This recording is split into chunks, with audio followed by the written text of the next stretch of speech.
तो गोविंदा गोविंदा वदा, लेकिन ये बेचारे बोल ही नहीं पा रहे थे क्योंकि छाती फट रही थी और नरसिंह सामने दिख रहा था, कुछ नहीं बोलता है। लेकिन प्रहलाद ने पुत्र धर्म निभाया है, तो क्या करें। और भगवान नरसिंह बैठे हैं, हिरण्यकशिपु फटा पड़ा हुआ है, राधे राधे उसका हो चुका है। कल आप सुन ही लिए थे, लेकिन मैं आज थोड़ा अंदर का रहस्य बताया हूं कि आसन खींचा क्यों, इसके पीछे भाव क्या है। और आसन खींच के बैठ गए, उसमें भगवान तो आपने पूर्व जन्म में या पहले थोड़ा भी भक्ति किया ना, फिर आप दुष्ट हो गए, भक्ति भूल गए, भगवान वो सब नहीं देखते। पहले जो किया ना वो भूलते। तो भगवान ने ये सोचा कि जैसा भी अभी असुर बन गया, पापी बन गया, भक्तों को देवताओं को कष्ट दिया, लेकिन है तो मेरा जय ना, मेरा ही पार्षद ना, और मेरे भक्त का सब मेरा है। तो ये हिरण्यकशिपु जैसा भी, लेकिन मेरा जय पार्षद है, विजय है, तो उनका आसन है वो मेरा। तो अपने पूर्व का याद करके भक्त का आसन समझ के बैठ गए। ये भी अर्थ आप और ऐड कर सकते हो। भागवत तो रस है, दरिया है, कितना ही आगे बढ़ते जाओ। अब क्या हुआ, प्रहलाद गोद में है। कल रात जहां हमने समाप्त किया वहां आते। प्रहलाद कहाँ है? नरसिंह, क्योंकि हार पहना दिया, नरसिंह खुश हो गया, आनंद में आ गया। चंद्र जैसा मुखड़ा खिल गया, भगवान नरसिंह कमल, वो जो आंखें थी शेर की, और कभी शेर मुस्कुरा के देखा नहीं कि ये मुस्कुरा रहा है, भगवान मुस्कुरा रहा है। और प्रहलाद को हाथ से सहला रहे हैं और जीवा से चाह, प्रहलाद भी देख रहे हैं, और प्रहलाद को रोमांच, कंपा, आनंद हो रहा है। और आकाश से सारे देवता जो खड़े थे स्तुति करके थक गए थे, हार गए थे, वो बड़े खुश हुए और पुष्प वृष्टि करने लगे। नरसिंह देव प्रहलाद की। अब क्या हुआ, नरसिंह देव ने देखा प्रहलाद को गोद में कि बड़ा आनंद ले रहा है, बड़े मजे कर रहा है, और प्रहलाद भी खुश थे। तब भगवान ने एक बात बोली, मुस्कुराते मुस्कुराते नरसिंह देव का कमल जैसा मोटी मोटी आंखें, वो शेर जैसा मुखड़ा, आंखों से आंसू बहने लगा। तो प्रहलाद भी देखने लगे क्या हुआ। नरसिंह देव ने बोला, क्वेदम वपु क्वच वयम सुकुमार एत। हे बेटा, तेरा शरीर कमल से भी कोमल है। नरसिंह देव छू रहे, देख भी रहे, तो बोले एकदम 5 साल का है प्रहलाद, और कमल से भी कोमल। तो भगवान कह रहे कि बेटा, तेरा शरीर तो सुकुमार और तेरी आयु तो 5 साल की, और वेद प्रमत्त कृत दारुणयातना, और ये तेरा बाप जल्लाद तुझे आग में डाला, तुझे जहर खिलाया, पत्थर बांध के तुझे पानी में डाला, बड़े बड़े पर्वतों से तुझे नीचे फेंका, जहरीले सर्पों को डसाया। तो प्रहलाद को ये सब बीत चुका है, हो चुका है। तो नरसिंह देव ये याद करके क्या कर रहे हैं, रो रहे, करुणा आ गई कि बेटा, और तेरा गलती क्या था, बस तूने मेरा नाम लिया।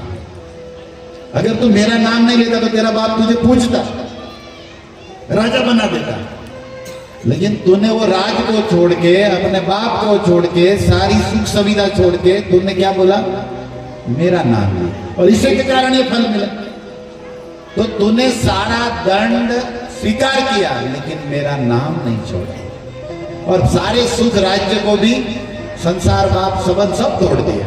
किसके लिए, मेरे लिए। अब देखो भगवान कृतज्ञता ज्ञापन कर, भूलते नहीं भगवान, और बोल रहे हैं प्रहलाद, सारे देवता सुन रहे हैं। ये नरसिंह पुराण का श्लोक है जो अभी मैं बोल रहा हूं। क्वेदम वपु, कैसा तेरा ही कोमल शरीर, क्वच भैया, कितनी तुम्हारी आयु, सुकुमार और क्वे प्रमत्त कृत दारू, और तेरा बाप इतना कठोर वज्र जैसी छाती वाला, और तलवार चलाया, क्या क्या नहीं किया बेटा। आग में बिठा दिया तेरे जैसे कोमल को, वो है ना वो होलिका, कौन सा होलिका, होली ना, वो आई थी।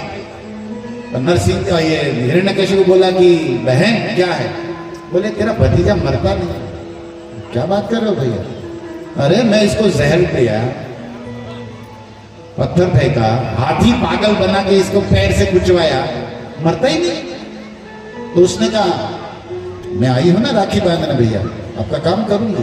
क्या? बोले मेरे को अग्निदेव का वरदान है, मैं गोद में लेके बैठ जाती है, अग्नि तो मेरा कुछ नहीं करेगा, ये जल के मर जाएगा। हाँ बेटा आजा आजा, अभी देखो बुआ, बुआ कहते हैं ना, प्रहलाद को लेकर प्रहलाद एकदम खुशी से हाँ बुआ जी जैसे आपकी इच्छा, और बैठ गए। अब अग्निदेव का वरदान किसको था? बुआ जी को, लेकिन उल्टा हो गया, अग्निदेव जी को बुआ को ही जला दिया। आप लिख लीजिए इस प्रसंग से कि आप किसी भी देवी देवता के भगत हो, किसी को भी मानते हो, लेकिन भगवान के शुद्ध वैष्णवों को बिना मतलब के परेशान किया ना, तो वो देवता भी आपकी रक्षा नहीं करेंगे, क्योंकि वो सब शुद्ध है, पवित्र है, वो गलत काम नहीं करते, हम करते हैं, समझे? अग्नि तो पवित्र है ना, भगवान का मुख है, इंद्रदेव भगवान की पूजा है, माँ दुर्गा भगवान शिव की शक्ति है, ये सब दिव्य पवित्र है, हमारी तरह कपटी नहीं है भैया। और आप अपने कपट के लिए उसको यूज करो तो ऐसे वो यूज होने वाले है नहीं। हम मूर्ख है कि हाँ ले लो 100 रुपए का लड्डू, लाख रुपए की लॉटरी, ऐसे 100 में लड्डू में लाख दे तुझे।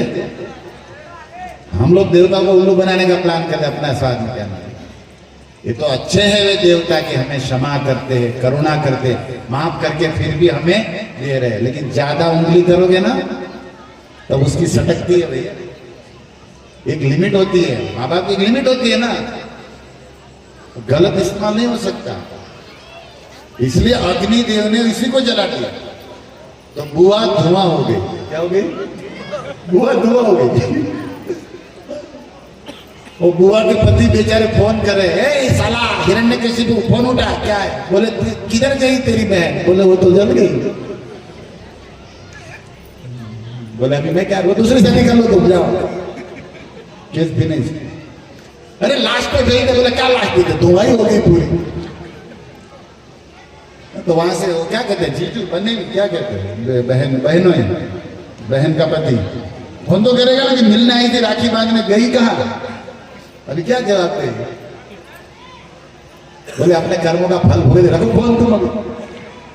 और प्रहलाद पहले से भी चमक, अग्निदेव के कारण प्रहलाद का शरीर गोल्ड हो गया, चमकने लगा। तो हिरण्यकशिपु कैसे छूता है? नहीं है, गर्म नहीं है, पिताजी छुओ। तो हिरण्यकशिपु छुआ, अरे फिर उनको गर्म नहीं लगा, हीट नहीं लगा। प्रहलाद बोला मुझे तो ऐसा लग रहा था कि मैं गंगा जी की धारा में बैठा हूं।